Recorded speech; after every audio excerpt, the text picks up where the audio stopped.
Concept ہے کسی کو لاحق اور مسبوق کا؟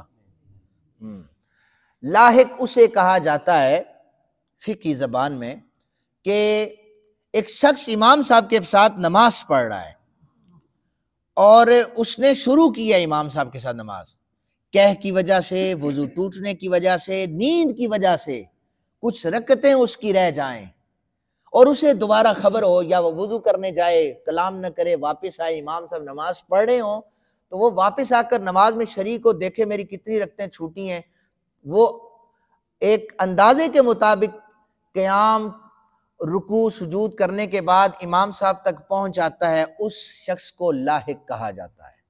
جس کی وضو ٹوٹ جائے نیند کی وجہ سے، وہ نماز میں رکھتے رہ جائیں، شروع اس نے امام صاحب کے ساتھ کی، اسے لاحق ہے۔ مسبوق کون ہوتا ہے؟ جو ماشاءاللہ سے آپ دیکھ رہے ہیں روز سلام پھیرتے ہیں، 4 ادھر کھڑے ہوتے ہیں، 3 ادھر کھڑے ہوتے ہیں، انہیں مسبوق کہا جاتا ہے، انہیں مسبوق کہا جاتا ہے۔ یہ بعد میں آئے اور انہوں نے آ کر نماز پوری کرنی ہے۔ مسبوق کے لیے حکم یہ ہے کہ جب مسبوق امام سلام پھیرے گا تو مسبوق جو ہے وہ اٹھ کر کہاں سے شروع کرے گا؟ سبحانک اللہم و بحمدک۔ لاحق کے لیے حکم الگ ہے۔